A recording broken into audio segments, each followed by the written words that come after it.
Welcome back to GMT. Now, drawing on more than 500 hours of material shot by Al-Qaeda extremists, Path of Blood, a new documentary out in the last week, is effectively a home video of terror. Covering some of the bloodiest years of attacks in Saudi Arabia post 9/11, the footage is at times upsetting, cynical, funny and banal, but always shocking. The footage was captured by Saudi security forces and shows brainwashed young men preparing for their missions and the aftermath, in many cases, of their actions.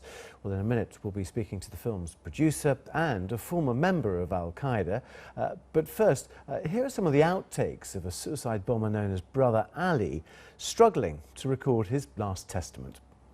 يقال بأن في استهدافكم للصليبيين المحتلين لبلاد الحرمين مفاسد كثيرة على الدعوة ومفاسد على المسلمين وعلى أهل العلم وطلبة العلم، فما هو ردك؟ ما في سؤال.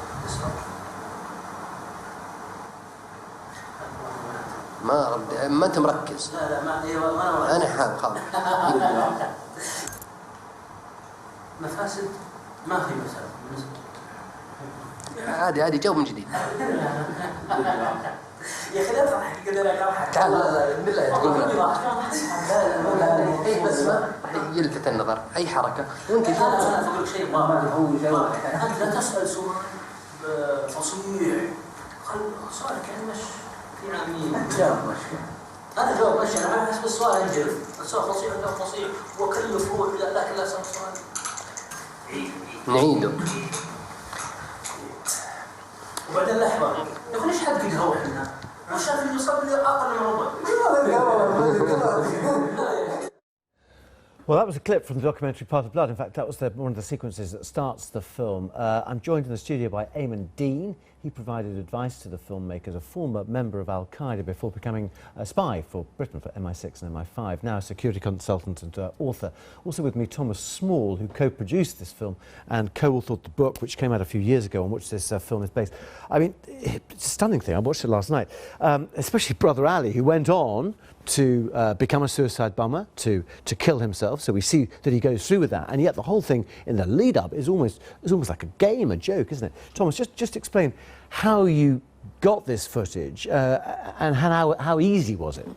Well, our executive producers are two top Saudi journalists. One was the editor-in-chief of a Sharq al-Awsat newspaper, the largest Arabic newspaper.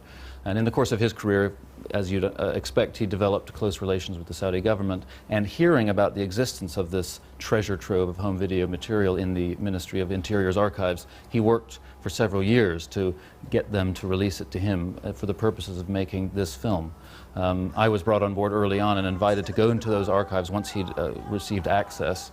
And there they were, tapes, some of them still in the suitcases that they were in when they were seized by Saudi security services. 500 hours, a big job going through it, logging it, translating, and then back in London, cutting it into an intelligible narrative. I mean, some of it shows training camps and things like that. I mean, the most shocking part for me was that the American hostage, who in the end was killed, you obviously didn't show his execution, but it's pretty clear what was happening. You tell the story very straight. Who radicalized these men? What was the driving force? Well, the way that radicalization works is very complicated.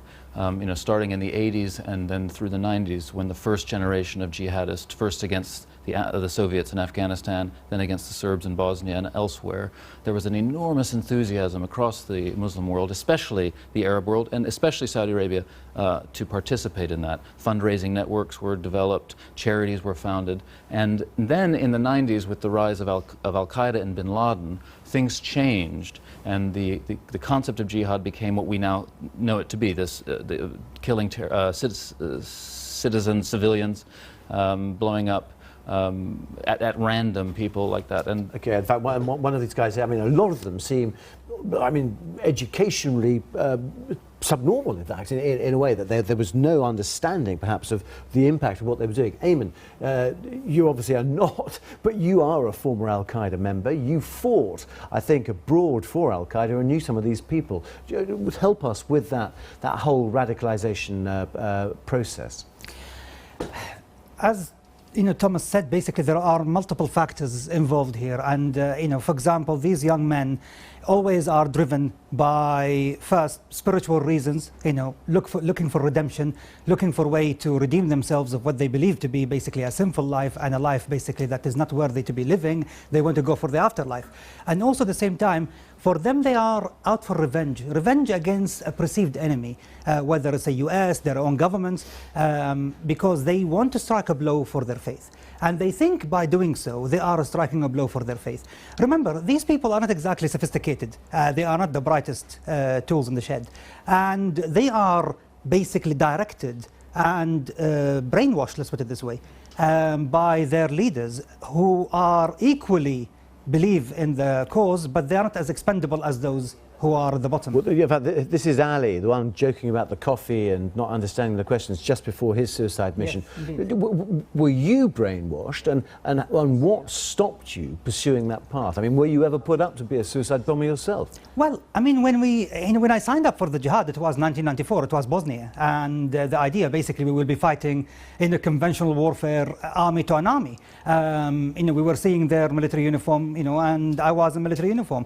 It's only when Al-Qaeda started to go into that darker place where they wanted to enact a global campaign of terrorism against Americans and against civilians, in the Arab and Muslim world, that when I thought that they are going somewhere where I can't follow. And that's basically when, through many twists and turns, ended up basically switching and working for both MI5 and MI6. Okay, as for British intelligence, Thomas, there are critics, of course, of Saudi Arabia who would say in the past they were responsible for actually spreading this sort of extremism. Is that true? Have you been able to prove that? And how much have things changed now? Well, again, the situation is complicated. I think people tend not to make a key distinction between Saudi civilians and the Saudi government. Just as American civilians funded the IRA in the 70s and 80s, and yet no one would say that the United States government ever supported the IRA. Something is similar when it comes to Saudi Arabia. There's no question that a lot of private financiers were funding Al-Qaeda in the 90s and the noughties, but the government, after 9/11 especially, did crack down on that. Okay, Thomas Moore and Aimen, it was a fascinating watch. Thank you both very much. A shocking watch, actually, as well. That is it from me and the team. We're back tomorrow. Hope to see you then.